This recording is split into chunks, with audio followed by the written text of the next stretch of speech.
Minutos em Campos, de volta com o Folha no Ar, primeira edição, e hoje muito bom o programa, a gente conversa, como sempre, né, a gente procurando um conteúdo interessante para você que nos acompanha, e hoje interessante demais com a professora Juliana Carneiro, da UF, e com o professor Vitor Andrade de Mello, professor da UFRJ, falando sobre o livro Nos Tempos do Trianon.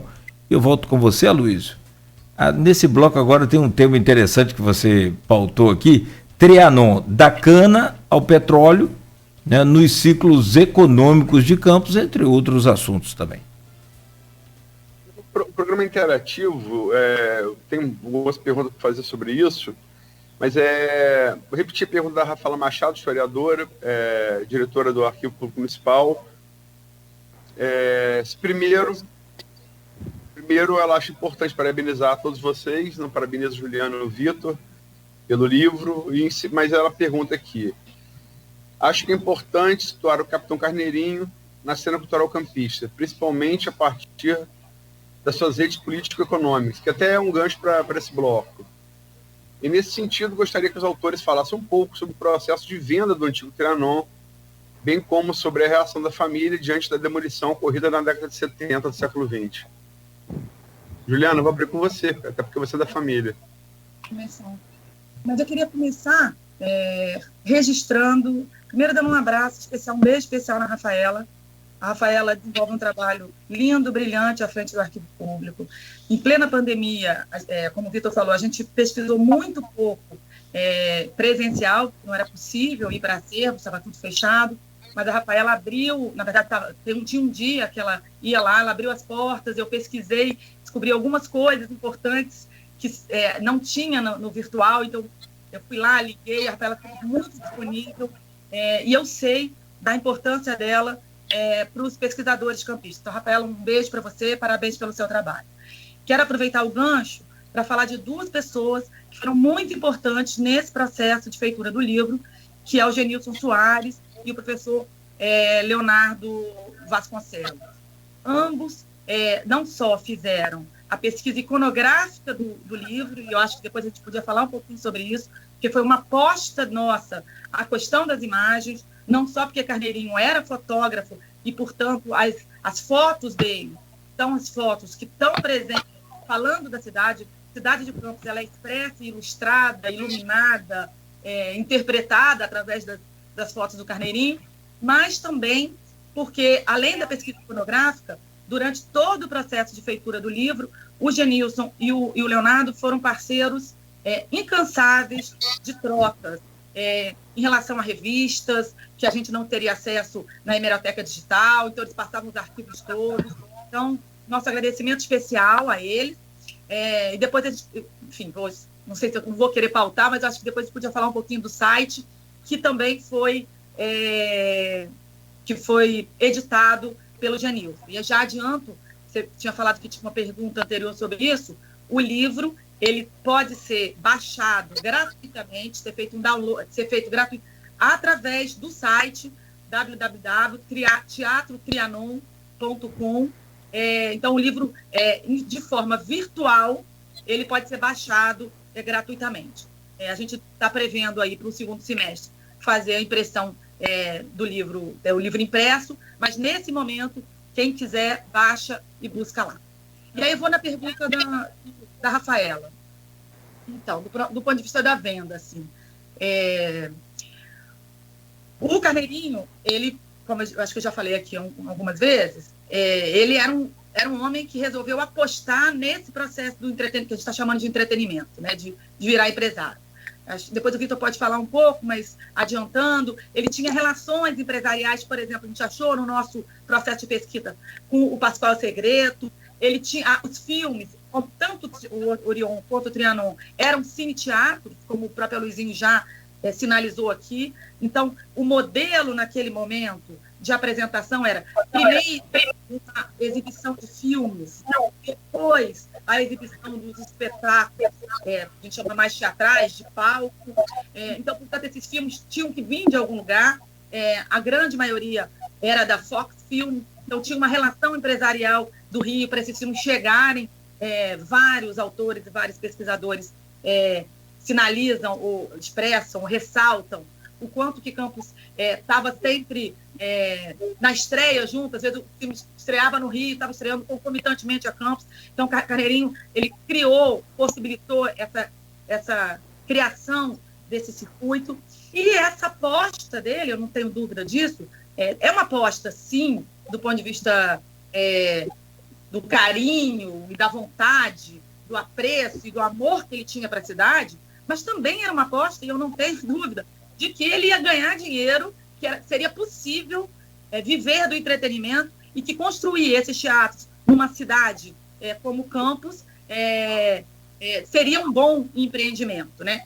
Para isso, e aí acho que depois a gente pode falar também um pouco sobre isso. Campos não só estava crescendo, mas tinha uma aposta, por exemplo, nas linhas de bonde, para o que seria, naquele momento, o que pode chamar de periferia, Goitacazes, enfim, a Baixada. Então, não era só a cidade. Campos estava num processo de crescimento, de urbanização, de modernização, que Carneirinho apostou. Ele era um homem dessas apostas. Ele é um homem que era originalmente guarda-livros, ou contador, foi o contador das principais empresas, das principais, mas grandes empresas de Campos, ganhou dinheiro com isso, foi com a sua carreira, e investiu nos teatros. No caso do Trianon, para eu chegar na crise, na venda, na resposta da Rafaela, no caso do Trianon, como o Vitor já adiantou, foi todo o dinheiro público. Ele não pegou dinheiro público. E pegou dinheiro emprestado para isso. Ele se endividou para isso. O que vários relatos dizem, inclusive o meu avô contava isso, meu pai me passou, o Orion era um teatro menor que se pagava, que dava lucro. O Trianon era um teatro muito maior, o Orion tinha cerca de 600 lugares, 500 e pouco, 600 lugares, o Trianon vai ter 1.800 lugares. Mas houve uma aposta. E as pessoas podem perguntar, bom, mas será que foi uma insensibilidade do Carneirinho de não entender que não tinha espaço? Naquela época tinha o São Salvador, também tinha o Coliseu. E por que ele apostou? Porque eu acho que ele apostou nesse crescimento, nessa Campus. Bom, mas ele se endividou. Estamos falando do Trianon, começou a ser construído em 19, inaugurou em 21. Ao longo da década de 20, foi o grande boom, a grande imponência do Trianon, nesse momento sob a guarda dele. Chegou a crise de 29, e aí pegou ele de jeito, digamos assim. Eu tenho relatos de família que ele tentou pegar outros empréstimos, foi atrás de ajuda, não foi possível. Não só relatos de família, quanto relatos do Alberto Lamego, filho, relata também, inclusive, uma certa decepção de pessoas que, ao longo da vida de Carneirinho, Carneirinho ajudou, e na hora que Carneirinho procurou, ele não deu, essas pessoas não deram resposta. Isso é interessante. No livro, a gente mostra um bilhetinho, um manuscrito do Alberto Lamego, que virou uma crônica publicada no dia seguinte nos jornais, e tem uma parte que ficava achurada, rabiscada, e era justamente nesse sentido não foi publicada no jornal, era justamente a parte que o Alberto Lamego reclama desses traidores, que na hora que o Carneirinho precisou e pediu dinheiro para sair do sufoco da crise de 29, essas pessoas não retornaram o que o Alberto Lamego achava que Carneirinho merecia nesse sentido. Mas chegando aí na venda, 29, a crise pegou ele feio, ele ficou ainda balebando ali na década de 30, 31, mas quando chegou em 31, ele não teve mais condição de sustentar, e aí ele se desfez dos 3 teatros. O Trianon, o Orion, que ainda era dele, o Trianon e o Coliseu, que em 1924 ele tinha rendido. Do ponto de vista desse processo de venda, tem uma certa divergência, algumas diferentes versões para quem foi o dono seguinte, né? Tem um panfleto que foi escrito pelo Rui Torres da Silva Pinto, que fala que um dos filhos dele disse para ele que foi vendido por 400 contos de réis para o João Alves Magalhães. E o Hervé Salgado reproduz isso num dos livros dele. Já para o Glauber Matias, que é um outro pesquisador, ele diz que esse negócio foi direto com o coronel Vasconcelos. Então, tem uma divergência que eu acho que é pouco importante, se primeiro foi João Alves Magalhães e depois para o Coronel Vasconcelos, ou se foi depois direto do Coronel Vasconcelos. Bom, objetivamente, a década de 30, o Trianon foi para as mãos do Coronel Vasconcelos. Na década de 40, depois do Trianon, foi para a família Cupelo, e, no fim, em 56, a família que adquiriu o Trianon foi a família do Belino Esperança, né? Durante um tempo, na década de 50 e 60, ele foi alugado para uma empresa chamada Empresa Campista, e depois retornou para as mãos do Belino Esperança, que foi quem vendeu o teatro para uma agência do Bradesco, por 4 milhões, as matérias falam 4 milhões de cruzeiros naquela época.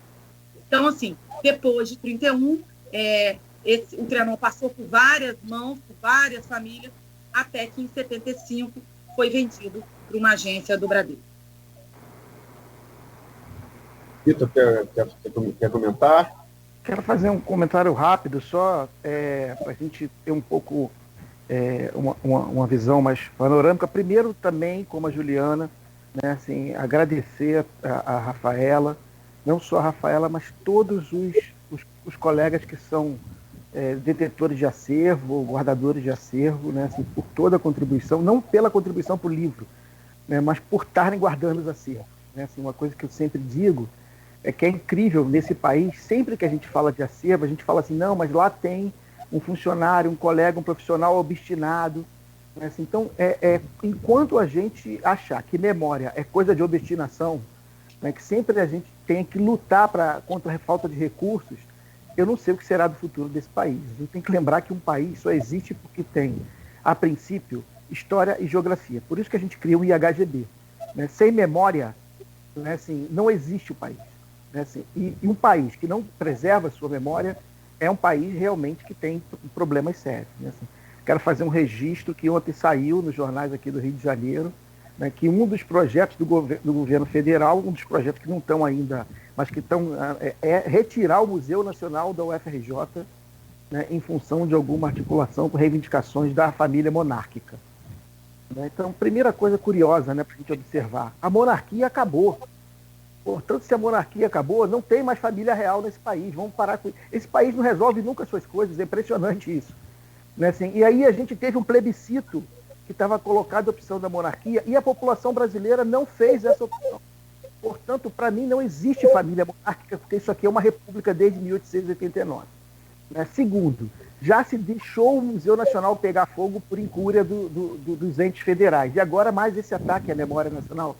Quer dizer, a gente vive atacando a memória nacional. Né? Então, portanto, eu tenho que agradecer muito a todos os colegas aí que, com todas as dificuldades, trabalham na guarda, na divulgação, na difusão de acervo. Né? Assim, eu queria fazer um pouco uma reflexão arriscada, mas ainda assim eu quero fazer, assim, só para a gente pensar um pouco sobre o país, já que a gente abriu hoje a nossa sessão com isso, qual é a diferença, né, de um empresário? Veja, ninguém quer fazer a gente não quis fazer uma geografia do Carneirinho.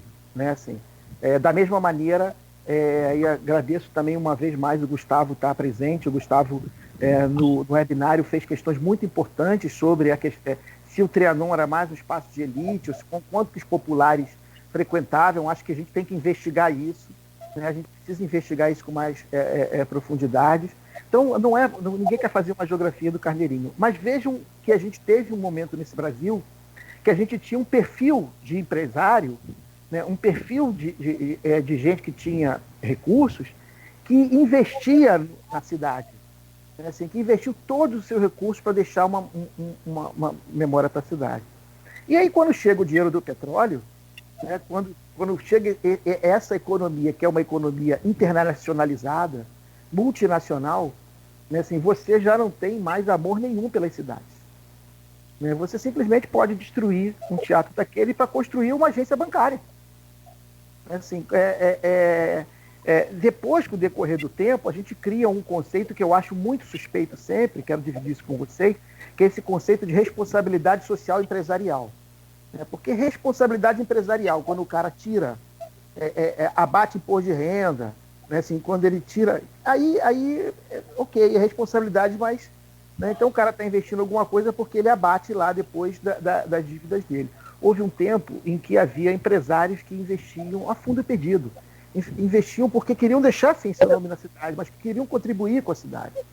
Então eu acho que a história do Trianon ajuda um pouco também a gente iluminar, né, as mudanças pelas quais passou essa nação no decorrer do século XX. Né? Assim, como é que a gente foi, de alguma maneira, perdendo uma determinada elite que tinha, com seus limites, com suas visões elitistas, mas tinha em vista o futuro da nação, a consolidação da nação, né, para, de repente, em um determinado momento que parece que a questão do dinheiro ela é preponderante acima de tudo e as pessoas passam a ser somente um detalhe. Né? Então, obviamente que essa não é um tema que eu e Juliana nos propusemos a tratar, né, assim, mas eu acho que isso ajuda, né, a pensar o país, né, e as nossas idiosincrasias e as nossas aporias.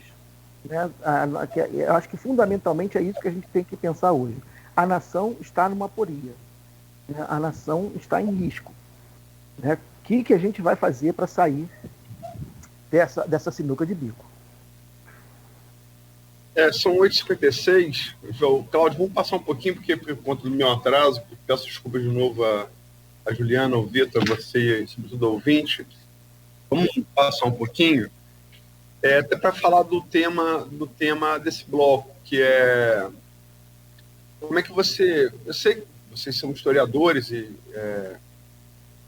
talvez fosse uma coisa para ser feita por historiador, mas também por economista, mas enfim. Eu estava vendo a Juliana falar que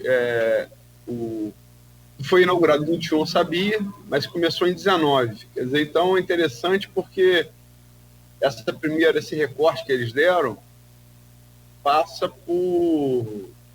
Ele começa ali na última pandemia que o mundo teve, né? Que foi a gripe espanhola, ela está no meio ali, a gripe espanhola vai de 18 a 20, então a obra começa no meio da gripe espanhola, que afetou Campos. Ali, levando história, minha bisavó, Capitolina, paterna, morreu de gripe espanhola, morava na Praça Salvador, ali no entorno, no Casario, e vai acabar, muito por consequência, segundo o Juliano está colocando aqui, do Crash 29. Então são dois eventos importantíssimos do século XX, né? Mas em relação ao que ambos falaram, tanto ela quanto o Vitor, essa coisa dessa elite que gerava, logicamente, em torno do dinheiro da cana, né, do ciclo da cana, mas que era, o próprio Carneirinho, era uma pessoa da iniciativa privada. Né? Mostra, como o Vitor falou, um compromisso dessa elite com o desenvolvimento até cultural da cidade. E a partir do ciclo do petróleo, os royalties começam a ser pagos em 89, ainda irrisórios, vão crescendo, passam a ser vultosos nos anos 90, né? E a partir do ano 2000, participação especial. E Campos sempre recebeu mais de participação especial do que de royalties, propriamente dito. E nesse ciclo do petróleo, essas figuras, né, da iniciativa privada, que orbitavam ali em torno do dinheiro da cana, elas são substituídas pelo poder público municipal. Assim, é difícil falar de um período tão grande de tempo, mas na visão de vocês, enquanto historiadores, que visão dá para ter dessa passagem, assim, contando a história do Trianon, passando pelos ciclos econômicos de Campos? Porque, inegavelmente, o antigo Trianon nasceu do dinheiro da cana-de-açúcar, como o novo Trianon nasceu do dinheiro do petróleo. Que visão vocês têm dessa passagem pelos ciclos econômicos da cidade?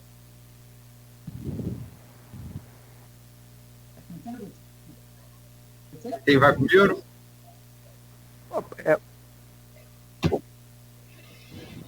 Posso ir, tranquilo. Vai o Vitor. Então, Ana Luísa, cheguei até a citar um pouco isso, né? Eu sempre, nos meus estudos sobre entretenimento, sobre cultura, eu sempre brinco com a frase em inglês, né? Follow the money, né? Porque às vezes a gente fica só no debate sobre o Campos tinha uma aspiração cultural, tinha aspiração a ser moderna. É verdade, tinha. Mas se não tivesse dinheiro, não tinha como realizar isso. Né? O que a gente tem que seguir são os ciclos econômicos, porque o mercado cultural, o mercado do entretenimento, ele é grana. né? E o Carneirinho, ele não vai fazer um teatro para falir. Ele era um empresário, ele era um cara que conhecia o bem empresarial, né? Assim, então ele vai apostar num determinado momento em que tem uma grande virtuosidade econômica em Campos em função do fim da Primeira Guerra. Né? Assim, o açúcar passa a ser um produto muito valorizado porque a Europa estava destruída. Ele tem uma visão empresarial incrível. Ele olha e fala, cara, essa cidade está crescendo, essa cidade vai ter dinheiro, né? Eu tenho como captar e eu vou investir. Isso aqui vai ser uma grande contribuição para a cidade, mas também vai ser lucrativo. Né? Assim, o que acontece é que 10 anos depois, que ele começou a fazer em 19, 10 anos depois, acontece o oposto. Né? A cidade tem uma grande crise econômica e isso ajuda a entender um fim um pouco daquele modelo. Né? Assim, é óbvio, a gente vai ter que fazer no futuro comparações entre o funcionamento do Trianon pós-Carneirinho para a gente ver quais foram as mudanças de funcionamento. Mas quando a gente vê a folheteria, que foi o que a gente procurou trabalhar, a gente vê claramente como que ele tinha uma estratégia empresarial, né, de trazer o que havia de considerado melhor da cultura erudita, mas também tinha variedades, também tinha circo, também tinha mágicos, também tinha ilusionista. Né? Assim, tem uma hora que a gente coloca lá, o Trianon era para que fosse uma vitrine do mundo para Campos, mas uma vitrine de Campos para Campos. Então, os artistas de Campos também se apresentavam, os clubes esportivos também faziam festivais, as escolas faziam festivais. Então, era uma visão genial, absolutamente relacionada, né, assim, aos seus intuitos e interesses de desenvolvimento cultural da cidade. Então, assim, eu quero sim ganhar grana, eu sou empresário, mas eu também quero contribuir com o desenvolvimento dessa cidade. O que me parece que vai acontecer progressivamente é que a gente vai perder essa base empresarial local, né, e vai ter uma base multinacional. Né? E aí a gente que não sequer conhece Campos, né, assim, que não tem amor por Campos, né, que não viveu Campos, né, assim, que pode contribuir com, né, um pouco assim, o mesmo banco que destruiu lá o Trianon porque comprou, depois deu um dinheiro para fazer o novo Trianon. Entendeu? Parece um pouco de espiar a culpa. Ah, tá bom, cara, fiz uma besteira no passado, toma aí uma grana. Mas aí você já não tem mais essa base empresarial local que vai investir tanto assim. Ora, o poder público, aí sim ele avança, eu acho que a gente pode, e a Juliana pode falar melhor sobre isso, quando ele vai começar a considerar a cultura como elemento fundamental de política pública. E isso é muito recente. No primeiro momento, né, assim, ainda no governo Fernando Henrique, o que o governo faz, em geral, é continuar passando a responsabilidade para o empresariado. Né? Grande parte da política cultural, né, era possibilitada por leis que havia um investimento privado com liberação de impostos. Né?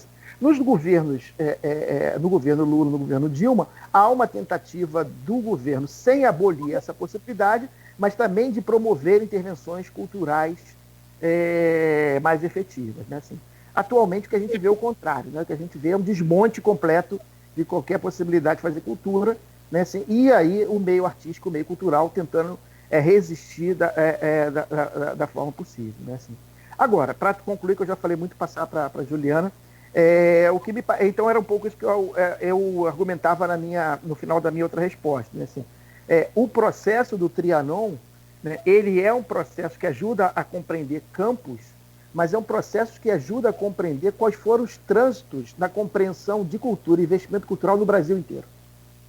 Assim, como é que a gente foi mudando esse perfil, né, assim, e compreendendo isso para que a gente possa pensar, afinal, que tipo de política cultural que a gente quer.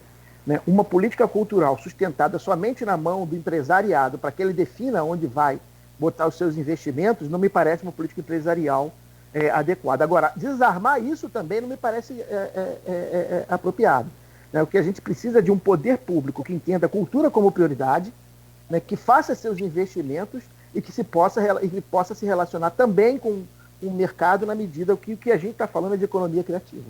Né? Mais do que qualquer coisa, né? Mais do que aspiração, mais não, tanto quanto, né? Porque é importante cultura como educação, é importante cultura como formação, é importante cultura como identidade, mas também a cultura é importante quanto grana, gente. Né? Tem um setor produtivo que está aí ao redor, né? Um setor produtivo potente que a gente precisa também compreender dessa maneira. Mas deixa que a Juliana fale, porque esse é o tema dela, e se eu falei alguma besteira, Juliana, por favor, fique à vontade para dizer. Besteira nenhuma, ao contrário. Fiquei com vontade de entrar nesse debate, mas eu vou voltar lá para a gripe espanhola, que a Luizinha perguntou, porque isso foi importante, a gente achou isso na pesquisa. Eu vou chegar no petróleo, assim, vou também dar meu espetáculo sobre o petróleo, sobre política cultural atual, mas só para, já sei que a gente já está acabando, eu vou tentar ser rápido, mas para dizer o seguinte, quando em 1913 foi inaugurado o Orion 1, a gente já tem notícia, seja em pesquisa, seja em registros familiares, que desde 1900, mais ou menos em 16, o Capitão Carneirinho já tinha desejo de construir um teatro maior.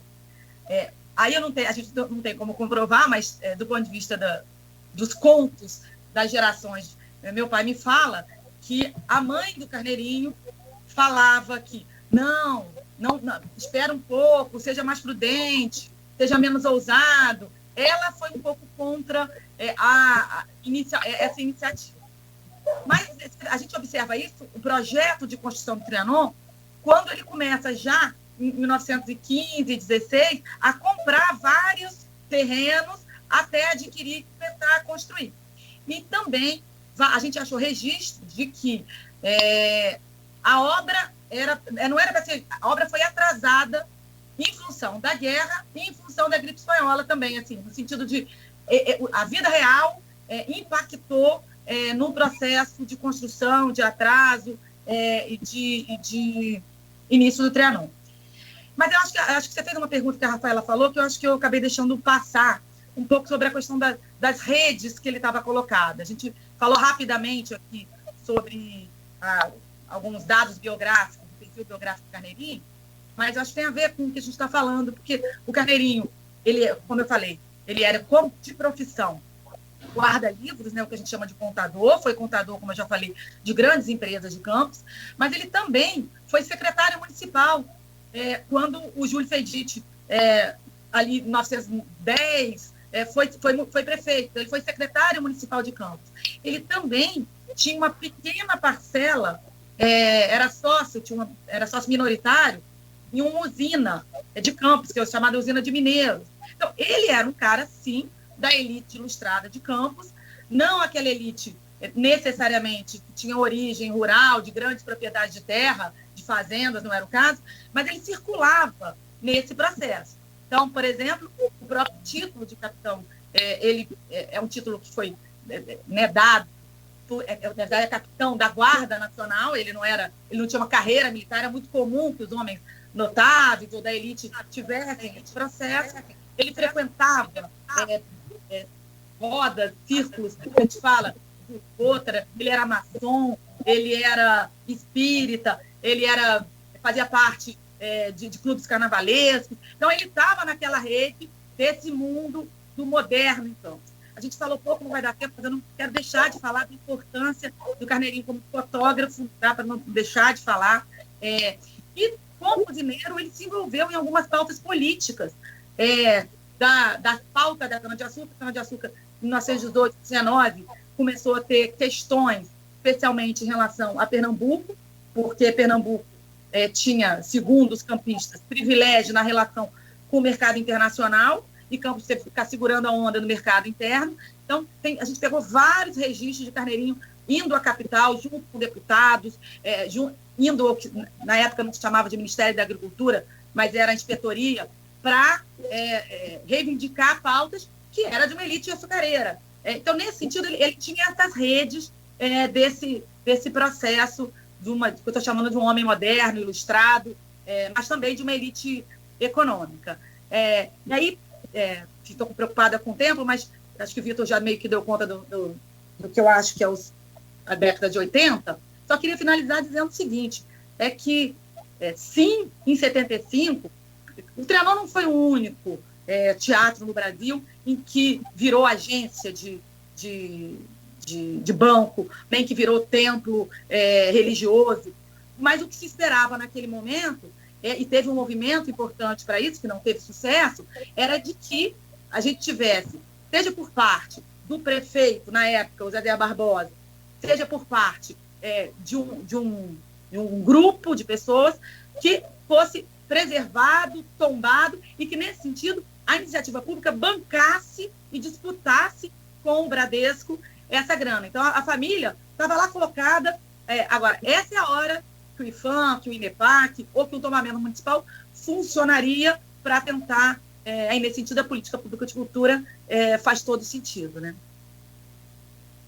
Mas uma pergunta, quer dizer, você está citando o Carneirinho como exemplo, são 9h10 já, porque você está fora de campus há quanto tempo, Juliana? Em 91 eu fui fazer a universidade, e aí não voltei mais. Enfim, seja do ponto de vista acadêmico, seja do ponto de vista profissional, eu não voltei a morar, né? Voltei a pesquisar, mas eu estou fora de campus desde 91. Porque é uma crítica que é comum, essa crítica na cidade. Não sei se o Vitor sabe, mas, enfim, é comum a crítica na cidade da dependência da cidade do poder público, né? E, olhando para trás, esse recorte que vocês fizeram, essa história que vocês estão contando, é a história de pessoas da iniciativa privada que apostam, colhem êxito, colhem sucesso, tem êxito por um tempo, como é da vida, está tudo ligado a uma rede maior, Primeira Guerra, Gripe Espanhola, crash da Bolsa de Nova York, mas, enfim, são apostas de homem da iniciativa privada, a despeito do poder público, né? Não digo a despeito mas, enfim, deles próprios, né? E a cultura que está instalada em Campos, a parte do petróleo, é a cultura da dependência. Isso está no imaginário popular, da grande dependência de qualquer iniciativa privada do poder público. Como é que vocês analisam isso? Há muita gente que aponta isso, por exemplo, como uma involução, como uma regressão, né? Como é que vocês veem? Eu vou arriscar aqui, Vitor, mas vou arriscar com algum conforto que eu vou falar sobre isso no campo da cultura, tá? Não vou fazer uma avaliação mais macro. Aí é uma compreensão muito própria do que eu penso do que deve ser uma política cultural no processo. Assim, eu não tenho dúvida que eu acho que o Estado deve ter um papel mediador, fomentador, vou usar um conceito que talvez seja mal interpretado, regulador, no sentido de entender que você não tem um mercado maquiavélico de um lado, que é oposto ao Estado, mas que o mercado tem os seus compromissos, seus interesses éticos, estéticos, e que, portanto, do ponto de vista da cultura, o Estado brasileiro ele precisa dar suporte, e não é levar a cultura, mas dar suporte a uma série de ações, iniciativas e atores que não são de interesse do mercado. Então, acho que é um pouco isso que a gente precisa entender. A gente vive num mundo capitalista, acho que o mercado tem o seu espaço e deve ter, e tem seus interesses, mas, por outro lado, a gente precisa entender que tem uma série de pessoas, atores, agentes culturais que estão inviabilizados nesse processo. Eu acho que o melhor exemplo disso é a própria Lei Aldir Blanc, que não foi iniciativa do Executivo, foi iniciativa parlamentar, numa compreensão seguinte: neste momento, as pessoas que vivem de cultura precisam ter renda e precisam ter socorro, independente de vender ingresso, não vender ingresso. Foi o primeiro setor a fechar e provavelmente vai ser o último a abrir. E é esta hora que precisa ter, nesse caso do Aldir Blanc, 3 bilhões de reais para um fundo para chegar a essas pessoas para fazer girar a economia. Da mesma forma que os 600 reais precisam chegar. Como eu falei, que para mim é um falso paradoxo, salvar a vida ou a economia. Todos os modelos do mundo que a gente está vendo, que é o contrário.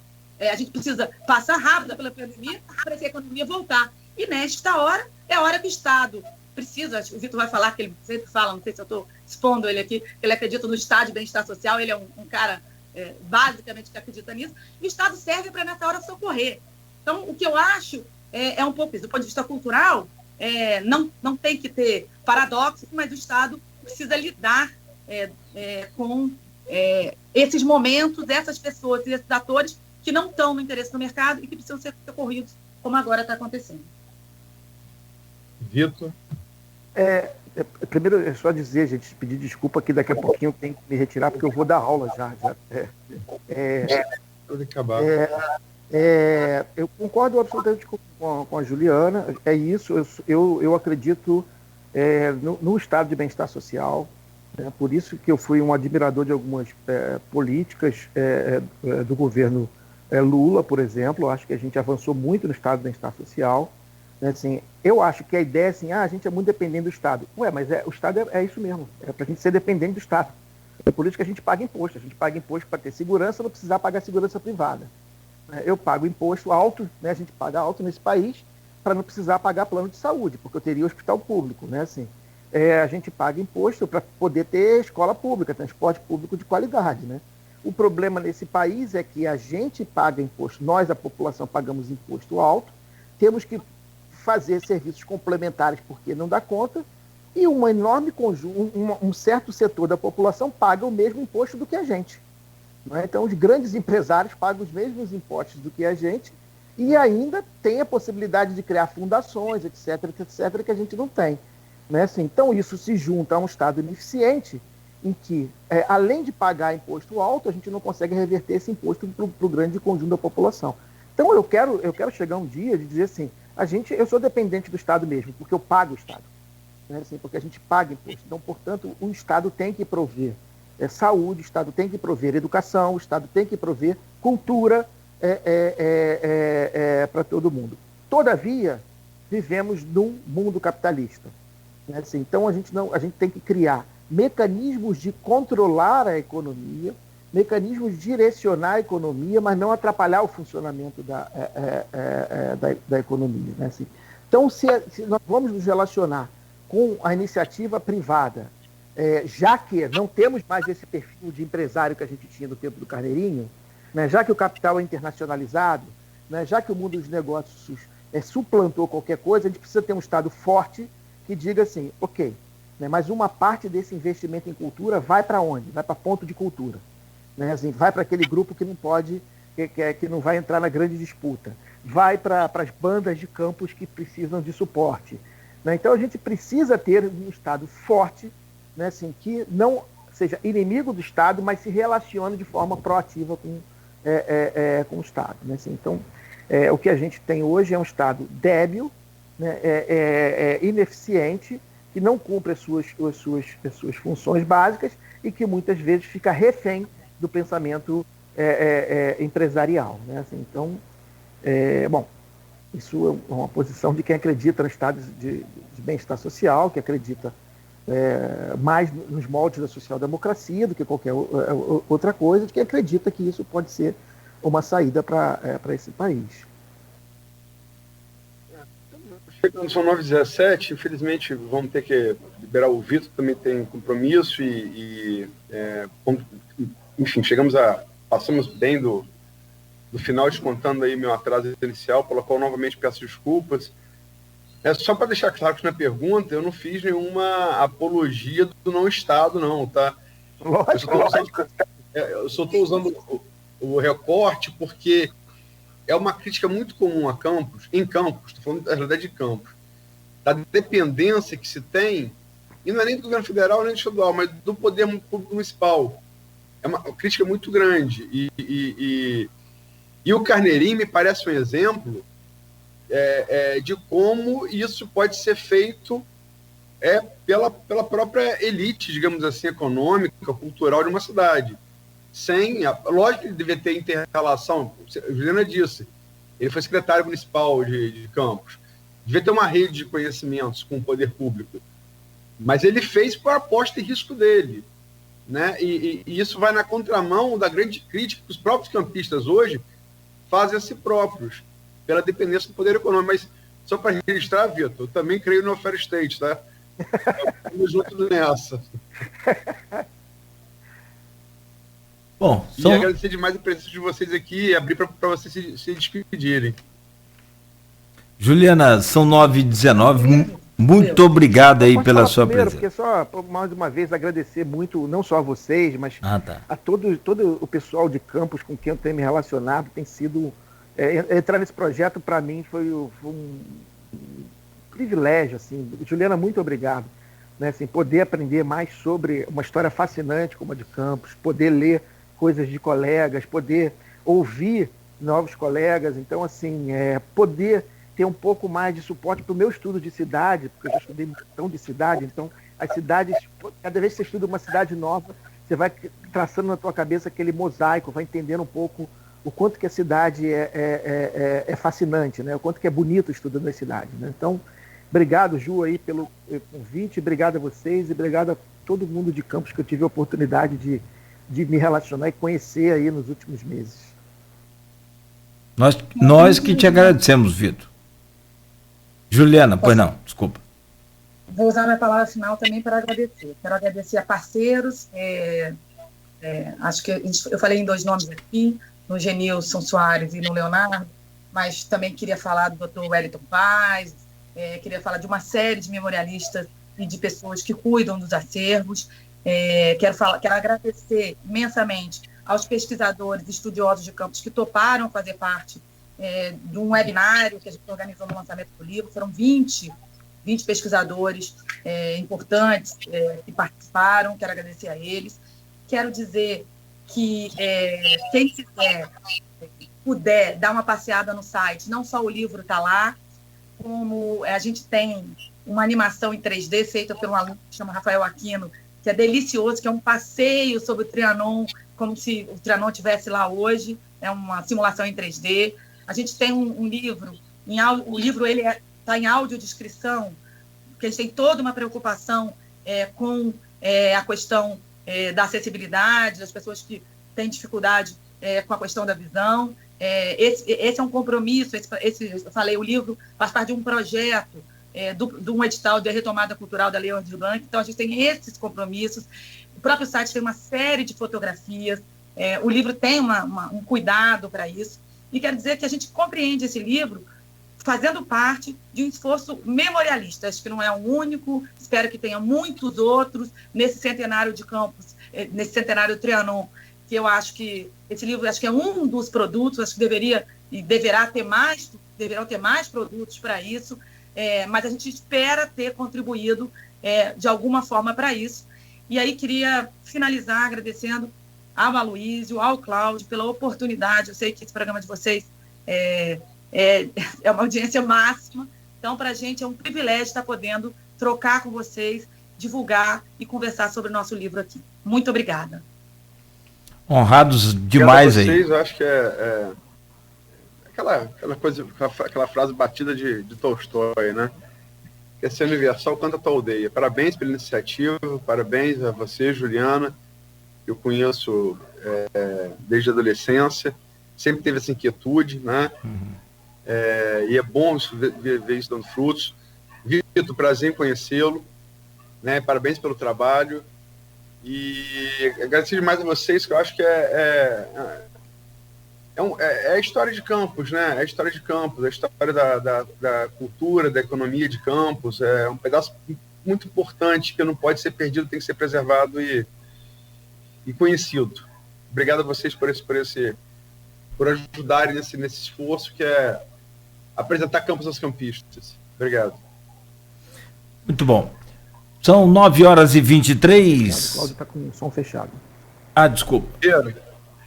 Perdão, probleminha aqui entre o computador e a cadeira. Resolvido. Gente, muito obrigado. Honrados demais aqui com a presença de vocês. Tenham uma ótima semana. Evidentemente, fiquem em casa, tá? E bom trabalho para vocês. Um agradecimento aí, que a gente assina embaixo do que o Aloysio falou. Bom poder conhecer e essa oportunidade de apresentar a história de Campos para os campistas. Aloysio, amanhã às 7h de volta com o Folha no Ar, primeira edição. Nossos convidados de amanhã também já confirmados, o Dr. Vitor Carneiro e Patrícia Meirelles, que estão aí no fronte, nessa guerra contra essa nova onda, esse pico aí terrível, né, da pandemia da Covid-19. Um bom dia para você também, Aloysio. Permite, Cláudio, eles não estão agora. Quer dizer, amanhã é uma data emblemática também, é 1 ano da abertura do CCC em Campos. Sim. E talvez tenha até agora impedido o sistema de saúde de Campos colapsar. Esses 2 médicos, o Vitor Carneiro e a Patrícia Meirelles, junto a outros, né? O Vitor é cirurgião, a Patrícia é intensivista, a Patrícia é pneumologista, ajudaram na concepção do CCC instalado na Beneficência Portuguesa. Passou a funcionar, eu tive a oportunidade de anunciar isso em primeira mão no dia 30 de março de 2020, e muitas vidas salvou e continua salvando na cidade, não só na cidade, como várias pessoas de municípios que vêm buscar atendimento aqui em Campos.